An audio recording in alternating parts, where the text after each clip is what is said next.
Good morning. I'm Gaurav, and today we are going to complete the second part of the chapter Democracy and Diversity. In first part, we have understood the concept of democracy and diversity, and that led to differences, and that differences led to sometimes social divisions. हमने कई चीज़ों के बारे में बात की, हमने समाज के डाइवर्सिटी के बारे में बात की, हमने डेमोक्रेसी की बात की और हमने इस डाइवर्सिटी के अंदर होने वाले छोटे-छोटे डिफरेंसेस की भी बात की। कई बार ये डिफरेंसेस सोशल डिवीज़न में या फिर सोशल टेंशन में क्रिएट हो जाते हैं, इस बारे में भी हमने बात की। तो हम थोड़ा-सा रिवाइज़ करते हैं कि एग्ज़ैक्टली हम लोगों का डेमोक्रेसी को लेकर, डिफरेंसेस को लेकर और डिविज़न्स को लेकर क्या पॉइंट्स था।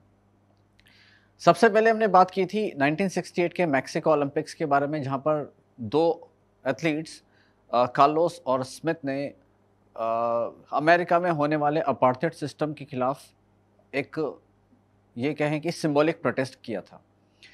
ये सिंबॉलिक प्रोटेस्ट अमेरिका में जाकर बैकफायर कर गया। अमेरिका का एक एथलीट अमेरिका का झंडा लेकर अगर अमेरिका के खिलाफ खड़ा होता है, तो अमेरिका ने उसको बर्दाश्त नहीं किया और जब वो वहाँ गए, तो अमेरिका की ओलंपिक कमेटी ने उन्हें सस्पेंड कर दिया।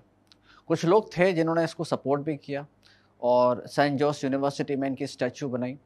लेकिन ये जो कंट्रोवर्सी थी, ये जो इवेंट था और इस इवेंट से जो कंट्रोवर्सी स्पार्क हुई, उस कंट्रोवर्सी ने हमें बहुत सारी चीज़ों के बारे में सोचने पे मजबूर किया, या ये कहें कि इस इवेंट ने बहुत सारी चीज़ों को हाईलाइट कर दिया, जो कि अमेरिका जैसे डेवलप कंट्री, जो अपने आप को डेमोक्रेसी का चैंपियन होने का दावा करता है, वहाँ पर हो रही थी। लेकिन क्या अमेरिका में ये पहली बार हुआ? नहीं। हमने डिस्कस किया था कि अमेरिका में ये सब चीज़ें पहली बार नहीं होती। रादर अमेरिका में ये सब चीज़ें 17th सेंचुरी से शुरू हुई थी, जब अमेरिका में नीग्रोस यानी कि जो लोग ब्लैक होते हैं, जिनका स्किन कलर ब्लैक होता है, उन्हें गुलाम बनाकर प्लांटेशन में काम किया जाता था। मैंने आपको ये भी बताया था कि अमेरिका की कॉन्स्टिट्यूशन ने यूँ तो सबके लिए इक्वलिटी इंश्योर की थी, बट अमेरिका के कॉन्स्टिट्यूशन में कुछ इनहेरेंट डिफेक्ट होने की वजह से वहाँ के लोगों की जो मेंटालिटी थी माफ़ कीजिए, वो मेंटालिटी ऐसी बन गई थी कि जो ब्लैक लोग हैं, ये जो नीग्रोस हैं, ये जो अफ्रीकन अमेरिकन्स हैं, ये हमारे गुलाम थे आज से 100 साल पहले, 200 साल पहले। तो इन्हें लगता था कि ये लोग आज भी उसी गुलामी को रिप्रेजेंट करते हैं और इसी वजह से उनके दिमाग में एक मेंटालिटी बन गई थी कि जो काले लोग हैं, ये हमसे इन्फीरियर हैं। उन्हें एक सुपीरियरिटी कॉम्प्लेक्स आ चुका था और ये सुपीरियरिटी कॉम्प्लेक्स कोई अमेरिका की अकेले की बात नहीं थी। ये सुपीरियरिटी कॉम्प्लेक्स उन सभी सब कॉन्टिनेंट्स में था जहाँ-जहाँ पे ब्रिटिशर्स ने रूल किया था। आपको पता है कि भारत में भी ब्रिटिशर्स ने काले और गोरों को लेकर काफ़ी ज़्यादा डिस्क्रिमिनेशन किया था। महात्मा गांधी को साउथ अफ्रीका में ट्रेन से बाहर जाने पे मजबूर हो गए थे, क्योंकि वो एक ब्लैक थे और वो एक ट्रेन में सफ़र कर रहे थे, जो कि एक ऐसे कंपार्टमेंट में जो एक वाइट को बिलोंग करती थी। तो ये जो सिस्टम था अपार्थाइड का, ये सिस्टम बहुत ही ज़्यादा ग्रेव था अमेरिका में, बहुत ज़्यादा डीप रूटेड था। यहाँ तक कि ब्लैक लोगों की कॉलोनीज़ भी अलग-अलग बनी हुई थी। इन लोगों को काफ़ी ज़्यादा सप्रेशन का, ऑपरेशन का सामना करना पड़ता था। फाइनली जॉन कार्लोस और टॉमी स्मिथ ने जब इस मुद्दे को ओलंपिक्स इवेंट में उठाया, क्योंकि उनको लगता था कि ये सबसे परफेक्ट प्लेटफॉर्म है इस सोशल इशू पे लोगों का ध्यान खींचने के लिए। यहाँ से फिर हमने पढ़ा था कि क्या सोशल डिवीज़न काले और गोरे के आधार पे होता है? आई थिंक नहीं। हमने पढ़ा था कि ओरिजिन क्या होता है, सोशल डिफरेंसेस का ओरिजिन क्या होता है। तो स्टूडेंट, मैं आपको एक बात बताना चाहता हूँ कि सबसे पहले तो आप डिफरेंसेस और डिवीज़न में अंतर समझिए। डिफरेंसेस का मतलब होता है कि जब आप किसी दूसरे व्यक्ति से किसी भी तरीके से डिफरेंट होते हैं, जो कि आप होते भी हैं। भगवान ने, ईश्वर ने हर इंसान को एक यूनिक तरीके से बनाया है, जस्ट लाइक हमारे फिंगरप्रिंट्स एक दूसरे से नहीं मैच करते। तो हर डिफरेंस डिवीज़न कन्वर्ट नहीं करता, लेकिन जब हमारी मेंटालिटी उस डिफरेंसेस को किसी और चीज़ से एसोसिएट करने लग जाती है। फॉर एग्ज़ाम्पल, जैसे कि ब्लैक लोग थे। ब्लैक लोगों को एसोसिएट किया गया, पहली बात तो कलर ब्लैक था, लेकिन इस ब्लैक कलर को एसोसिएट किया जाता था गरीबी के साथ। तो यहाँ पर एक कलर ब्लैक होने से डिफरेंसेस नहीं हुआ, लेकिन डिफरेंसेस जो कि ब्लैक था, उसके साथ जब एडिशनल डिफरेंस आया गरीबी, तब वो एक सोशल डिवीज़न में कन्वर्ट हो गया। क्योंकि कोई भी अपने आप को पॉवर्टी के साथ एसोसिएटेड करके नहीं देखना चाहता। तो कभी भी ब्लैक लोगों को अमेरिका में मौका नहीं मिला कि वो आगे आएँ, सोशल मेनस्ट्रीम में जॉइन करें और अपने आप को एक प्राउड अमेरिकन की तरह रिप्रेजेंट करें। तो उन्होंने अपनी गर्दन को झुकाया और अपने आप को प्राउड अमेरिकन की तरह नहीं, बल्कि एक अशेम्ड अमेरिकन की तरह रिप्रेजेंट किया। हमने ये भी पढ़ा था कि सोशल डिविजन्स के ओरिजिन्स अपार्ट फ्रॉम बर्थ, जब आप पैदा होते हैं, तो पैदा होने के साथ कई चीज़ें हैं जो आपके साथ हमेशा से मौजूद होती हैं, जिनको कंट्रोल करना आपके हाथ में नहीं होता। फॉर एग्ज़ाम्पल आपका कलर, आपकी हाइट, आपकी कास्ट, आपकी रिलीजन, आपके माँ-बाप, ये आप कंट्रोल नहीं कर सकते। दूसरा डिफरेंसेस आता है जब आप बड़े हो जाते हैं, तब आप कुछ चीज़ों को लेकर पर्टिकुलर हो जाते हैं और चॉइस करते हैं। फॉर एग्ज़ाम्पल आपने सोचा होगा कि मुझे बड़ा होकर डॉक्टर बनना है, इंजीनियर बनना है, लॉयर बनना है, टीचर बनना है, ये आपकी चॉइस है। जब चॉइस आप लेते हो, उसी हिसाब से आप अपनी कम्युनिटी को क्रिएट करते हैं। जैसे मैंने बताया था लास्ट लेक्चर में कि डॉक्टर की कम्युनिटी अलग होती है, इंजीनियर्स की कम्युनिटी अलग होती है, लॉयर्स की कम्युनिटी अलग होती है, इनके यूनियंस अलग-अलग होते हैं, इनके ऑर्गेनाइजेशंस अलग-अलग हो सकती हैं। बट क्या ये सब डिवीज़न क्रिएट करती है? शायद नहीं करती। तो हर डिफरेंसेस डिवीज़न में कन्वर्ट नहीं होता, लेकिन जब डिवीज़न में कन्वर्ट होता है, तब उसका क्या इम्पैक्ट सोसाइटी पे पड़ता है? स्टूडेंट्स, डिपेंड करता है कि डिवीज़न का इम्पैक्ट सोसाइटी पे कैसे पड़ रहा है। एग्जाम्पल के तौर पे 1857 की जब वॉर ऑफ इंडिपेंडेंस इंडिया में हुई थी, तब हमने हिंदू और मुसलमानों ने साथ में मिलकर ब्रिटिशर से लड़ाई की थी। उस समय जब हमारे बीच में एक परफेक्ट कोऑर्डिनेशन था, तब ना हिंदू ने सोचा था कि मुसलमान बुरे हैं, ना मुसलमानों ने सोचा हिंदू बुरे हैं। अचानक से ये जो डिफरेंसेस था, ये डिवीज़न में कन्वर्ट तब हुआ जब ब्रिटिशर्स को लगा कि शायद ये दो कम्युनिटी मिलकर हमें ओवर पावर कर सकती है और हमें अब अपनी पॉलिसी, जिसको हम डिवाइड एंड रूल करते हैं, उसे अप्लाई करने का मौका मिलना चाहिए। और उन्होंने अप्लाई किया और अचानक से ये जो डिफरेंसेस था, वो इस तरीके से डिवीज़न में कन्वर्ट हुआ कि अगले 100 सालों के अंदर अंदर हमारे देश के 3 टुकड़े हो गए। एक बना पाकिस्तान, यानी कि पूर्वी पाकिस्तान, एक भारत था, एक इसके अलावा पश्चिमी पाकिस्तान बना, जिसको हम वेस्ट पाकिस्तान के नाम से जानते हैं। तो आज हम इसी के बारे में बात करेंगे, what is the politics of social division. Student, जब पर्टिकुलर डिवीजन के बीच में पॉलिटिक्स को इन्वॉल्व किया जाता है, याद रखिए पॉलिटिक्स एक पूरी तरीके से कंपटीशन होता है। कोई पार्टी जीतती है और दूसरी पार्टी हारती है, और politics is all about getting power. तो पॉलिटिक्स में जब पावर की दौड़ होती है, तब कोई भी पार्टी एथिक्स को फॉलो नहीं करती है, राइट। तो एथिक्स को फॉलो नहीं करने की वजह से वो क्या करती है, समाज में पोलराइजेशन करती है। पोलराइजेशन का मतलब होता है समाज की कम्युनिटी को अलग थलग कर देना, एक साउथ पोल एक नॉर्थ पोल, लाइक दैट। तो जब समाज का पोलराइजेशन होता है तो किसके बेसिस पे होगा? जस्ट इमेजिन, नेता एक ऐसे मुद्दे को ढूंढेंगे जो मुद्दा आपके बीच में डिफरेंसेस को शो करता है। फिर पॉलिटिकल पार्टीज उन डिफरेंसेस को डिवीजन में कन्वर्ट करती है धीरे धीरे, और फिर डिवीजन में कन्वर्ट होने के बाद वो पर्टिकुलर सेक्शन को उस सेक्शन के साथ मिक्स नहीं होने देती, नफरत के बीज भर देती है। फिर क्या होता है? फिर होता है सोशल टेंशन। फिर क्या होता है? सोशल टेंशन के बाद नेक्स्ट जो स्टेप होता है वो होता है समाज के टुकड़े और फाइनली देश के टुकड़े।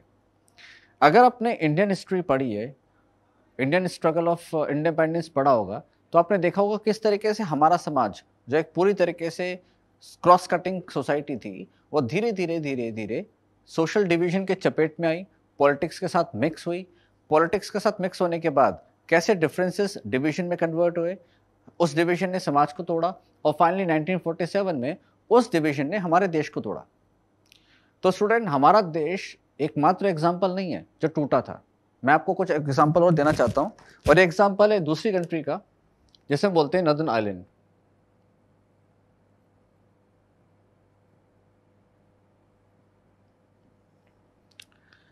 नाउ ये जो नॉर्दर्न आइलैंड था, इसके अंदर बहुत सारी कम्युनिटी रहती थी, लेकिन मेनली यहाँ पर क्रिश्चियंस रहते थे।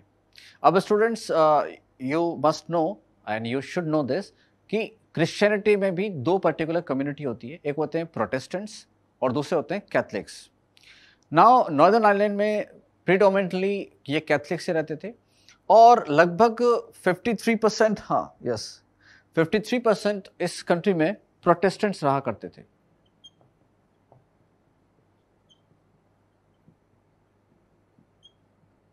और बाकी के जो 44% लोग थे ये थे कैथलिक्स। सॉरी। तो जो कैथलिक्स थे और जो प्रोटेस्टेंट्स थे ये अक्सर एक ऐसे कम्युनिटी को रिप्रेजेंट करते हैं जो आपस में अकोमोडेट नहीं करती मोस्ट ऑफ द कंट्री में। और भारत की तरह नॉर्दर्न आइलैंड यानी कि पूरा जो आइलैंड था यहाँ पर ब्रिटिशर्स का कब्जा था। और ये आज से नहीं बल्कि 1707 से था जब एक्ट ऑफ यूनियन साइन हुआ था ब्रिटिशर्स के बीच में और नॉर्दर्न आइलैंड के बीच में। 1707 को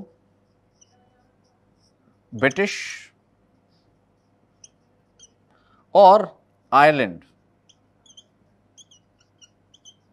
इन दोनों के बीच में एक्ट ऑफ यूनियन साइन हुआ था। इस एक्ट ऑफ यूनियन के साथ साथ जो पूरा आइलैंड था ये माना जाता था कि ब्रिटिशर्स का एक पार्ट था। उसके बाद नॉर्दर्न आइलैंड में एक टेंशन क्रिएट हुई, not southern island, northern island में ये टेंशन हुई प्रोटेस्टेंट्स के बीच में और कैथलिक्स के बीच में। प्रोटेस्टेंट्स को हम अभी कह सकते हैं जो प्रोटेस्टेंट्स थे उन्हें यूनियनिस्ट कहा जाता था।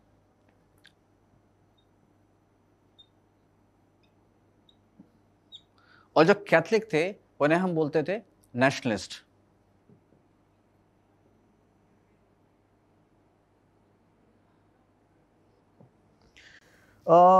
ये यूनियनिस्ट यानी कि जो प्रोटेस्टेंट्स थे ये हमेशा से चाहते थे कि इनकी जो कंट्री है नॉर्दर्न आइलैंड वो यूके के साथ मर्ज हो जाए।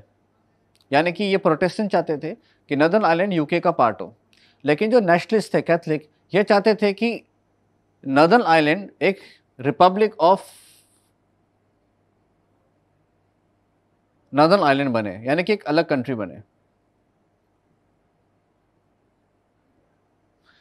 तो प्रोटेस्टेंट्स यूके का पार्ट बनना चाहते थे, बने रहना चाहते थे, यूनियन के साथ मिलना चाहते थे, यानी कि एक यूनियन जिसमें यूके भी हो और नॉर्दर्न आइलैंड भी हो। उसके ठीक अपोजिट कैथलिक चाहते थे कि एक अलग से कंट्री हो जो रिपब्लिक ऑफ नॉर्दर्न आइलैंड के नाम से जाना जाए। ये सोशल डिवीजन कन्वर्ट हुई सोशल टेंशन में, सोशल टेंशन कन्वर्ट हुई वायलेंस में, और फाइनली वायलेंस इतना ज़्यादा हुआ कि इनके बीच में आर्म स्ट्रगल होने लगा। फाइनली 1998 में यूके ने एक पीस ट्रीटी साइन की और इस पीस ट्रीटी के साथ ये आर्म स्ट्रगल ख़त्म हुआ। आइलैंड के टुकड़े हुए और फाइनली ये आर्म स्ट्रगल ख़त्म हुआ, लेकिन एक समाज के टुकड़े के साथ। ऐसी बहुत सारी कंट्री है जहाँ पर डिफरेंसेस ने डिवीजन का रूप लिया, डिवीजन ने सोशल टेंशन का रूप लिया, समाज के टुकड़े हुए और देश के टुकड़े हुए। हमारा भारत या आइलैंड कोई पहला या आखिरी एग्जाम्पल नहीं है, बहुत सारे एग्जाम्पल है। दूसरा एग्जाम्पल है यूगोस्लाविया का।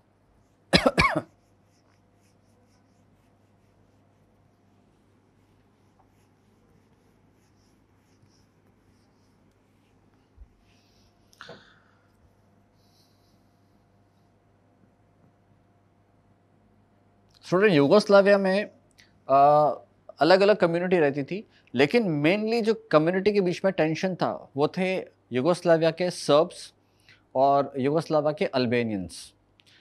इनके बीच में इतना ज़्यादा टेंशन क्रिएट हुआ कि यूगोस्लाविया के एक पर्टिकुलर जिसको हम बोलते हैं रीजन्स, उस रीजन के टुकड़े होने के साथ साथ बाद में भी रीजन्स के टुकड़े हुए और यू वॉन्ट बिलीव कि यूगोस्लाविया 6 अलग अलग कंट्री में बढ़ गया। यूगोस्लाविया के जो 6 अलग अलग कंट्री थी वो थी सर्बिया, जहाँ पे सर्ब्स रहते थे जिनकी मेन प्रॉब्लम थी अल्बेनियंस के साथ। सर्बिया के बाद हम बात करते हैं मोंटेनेग्रो, इसके अलावा बोस्निया हर्जेगोविना,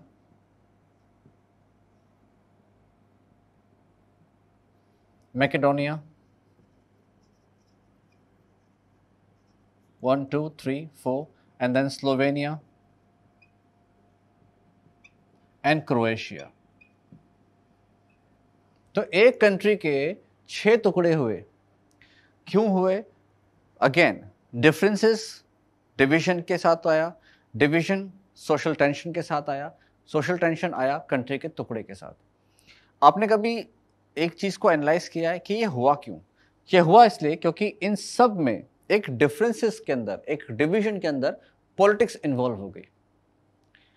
तो इससे ये सबक मिलता है कि अगर डिफरेंसेस डिवीजन में कन्वर्ट हुआ तब तक तो फिर भी ठीक है, लेकिन डिवीजन अगर पॉलिटिक्स के साथ मिक्स हो गया तब बहुत बड़ी प्रॉब्लम क्रिएट हो जाती है, क्योंकि इस चीज का पूरा पूरा फायदा पॉलिटिकल पार्टीज उठाती है और पॉलिटिकल पार्टी पोलराइजेशन करती है। पोलराइजेशन करने के साथ साथ सोसाइटी में एक टेंशन क्रिएट होती है और इस टेंशन का सबसे बड़ा बेनिफिट इस पॉलिटिकल पार्टीज को मिलता है। फिर उसके बाद पॉलिटिक्स पार्टी से कोई ये नहीं पूछता कि जॉब कितनी है, सड़कें कितनी बनी, अस्पताल कितने बने। वो बस सामने वाली कम्युनिटी को डोमिनेट करना चाहता है, अपनी कम्युनिटी को ओवर पावर करना चाहता है या ओवर पावर होने से रोकना चाहता है, जो सामने वाली कम्युनिटी भी चाहती है। Now understand this. उसके बाद एक पर्टिकुलर कम्युनिटी सारे इशू को साइड लाइन करके सिर्फ कम्युनिटी के आधार पर पॉलिटिकल पार्टी को वोट देती है और पॉलिटिकल पार्टी इसी इशू को आगे खींचकर सारे इशू को साइडलाइन कर कर कई सालों तक रूल करती है। अब भारत में भी देख सकते हैं, भारत में भी कई कम्युनिटीज हैं जो एक पॉलिटिकल पार्टी को सपोर्ट करती है, दूसरी पॉलिटिकल पार्टी कम्युनिटी है जो दूसरी पॉलिटिकल पार्टी को सपोर्ट करती है। कोई ये नहीं पूछता कि भारत के मेन इश्यूज क्या हैं। तो अगर सोशल डिविजन्स पॉलिटिक्स के साथ मिक्स हो जाते हैं तो एक बहुत ही डेडली कॉम्बिनेशन होता है। तो आपको क्या लगता है, हर सोशल डिविजन्स जो पॉलिटिक्स के साथ मिक्स हो जाए वो एक नेगेटिव कॉनोटेशंस है? क्या नेगेटिव कॉम्बिनेशन है? I don't think so. मुझे लगता है कि कई बार इसके पॉजिटिव एस्पेक्ट या पॉजिटिव कॉन्सिक्वेंसेस भी हो सकते हैं। एग्जाम्पल के तौर पे लेट्स सी कि हमारे भारत के जब 4 वर्ग थे या 4 वर्ण थे प्रोफेशन के आधार पर, ब्राह्मण, क्षत्रिय, वैश्य एंड शूद्रास। ये वर्ण यूँ तो प्रोफेशन के आधार पर तय हुए थे, लेकिन बाद में जाकर ये वर्ण जातियों में बदल गए और बाद में जाकर इनके बीच में एक ऐसा कॉन्फ्लिक्ट हुआ जहाँ पर सबसे ज़्यादा जो सप्रेशन हुआ वो दलितों को हुआ, जिसे हम डिप्रेस क्लास भी कह सकते हैं। बाद में जाकर जब ये सोशल डिवीजन में कन्वर्ट हुआ और इस सोशल डिवीजन के ऊपर पॉलिटिक्स हुई, उसी पॉलिटिक्स के बदौलत आज जो हमारे देश के पिछड़े वर्ग हैं उन्हें रिजर्वेशन मिला और रिजर्वेशन के बेसिस पे वो शायद कई हद तक अपने पैरों पे खड़े हुए हैं। तो सोशल डिवीजन हर बार नेगेटिव नहीं होता, कई बार वो उस कम्युनिटी के लिए पॉजिटिव होता है जिन्हें सालों से आवाज़ नहीं मिली, जिनके आवाज़ को रिप्रेजेंटेशन नहीं मिला। अगर आप या कोई भी नेता उस पर्टिकुलर कम्युनिटी के आगे बढ़ाने को लेकर पॉलिटिक्स करते हो और उस पॉलिटिक्स का जो उद्देश्य होता है वो ये होता है कि वो कम्युनिटी को सिर्फ आगे बढ़ाकर समाज की मेन स्ट्रीम में शामिल करना चाहते हो, क्योंकि याद रखिए स्टूडेंट्स, कोई भी पॉलिटिकल पार्टी या कोई भी सोशल ग्रुप चाहे वो कितना भी छोटा हो, जब तक उसे असेंबली में या पार्लियामेंट में रिप्रेजेंटेशन नहीं मिलेगा वो अपनी आवाज़ को नहीं रख सकता, और जब तक अपनी आवाज़ को सामने नहीं रख सकता सरकार उसके ऊपर कोई भी एक्शन नहीं लेगी। तो फाइनली अगर कम्युनिटी की आवाज़ को सुनाने के लिए अगर आप या कोई लीडर पॉलिटिक्स करता है तो आई डोंट थिंक सो कि ये पॉलिटिक्स एक नेगेटिव पॉलिटिक्स है, रादर ये पॉलिटिक्स एक पॉजिटिव पॉलिटिक्स है उन लोगों के लिए जो लोग सालों से दबाए जा रहे हैं। लेकिन डिपेंड करता है कि आवाज़ उठाई कैसे जाती है, वायलेंस करके, नॉन वायलेंस करके। और अगर आप नॉन वायलेंस करके आवाज़ उठाना भी चाहते हो तो ये डिपेंड करता है सरकारों पर कि सरकार आपकी इस नॉन वायलेंट मूवमेंट को किस तरीके से देखती है। ज़रूरी नहीं है कि हर सरकार नॉन वायलेंट मूवमेंट को बहुत पॉजिटिव तरीके से ले और उसका रिस्पॉन्ड भी पॉजिटिव तरीके से दे। आपने श्रीलंका में देखा था किस तरीके से जब 1956 में श्रीलंका की सरकार ने एक ऐसा कानून बनाया जो पूरी तरीके से सिंहला को सपोर्ट करता था। तमिलियंस ने स्टार्टिंग में नॉन वायलेंस प्रोटेस्ट किया था, लेकिन क्या श्रीलंका की गवर्नमेंट ने उस प्रोटेस्ट को अकॉर्डिंगली रिस्पॉन्ड किया? I don't think so. Social science ऐसा नहीं सोचता। सोशल साइंस का मानना ये है कि श्रीलंका की गवर्नमेंट ने उस सेंसिटिव इशू को उस तरीके से हैंडल नहीं किया जैसा उसे हैंडल करना चाहिए था। रिजल्ट हुआ समाज के टुकड़े और फाइनली देश के टुकड़े की डिमांड। हालांकि देश के टुकड़े हुए नहीं, बट समाज में जो वायलेंस फैली, उस वायलेंस की वजह से श्रीलंका जैसी प्रोस्पेरस कंट्री, जहाँ पे लोगों का एजुकेशन स्टैंडर्ड, हेल्थ इशू जो हेल्थ का इंडेक्स था काफ़ी ऊपर था, वो आज एक पिछड़ी हुई कंट्री में आता है। तो इस चैप्टर में हमने पॉलिटिक्स ऑफ सोशल डिवीजन की बात की। नेक्स्ट चैप्टर में हम बात करेंगे कि इसके आउटकम क्या होते हैं और इसके आउटकम किस फैक्टर पर डिपेंड करते हैं। हम थोड़ा सा क्रॉस कटिंग और ओवरलैपिंग कल्चर के बारे में भी बात करेंगे ताकि इस कॉन्सेप्ट को समझना आपके लिए बहुत आसान हो। Thanks a lot.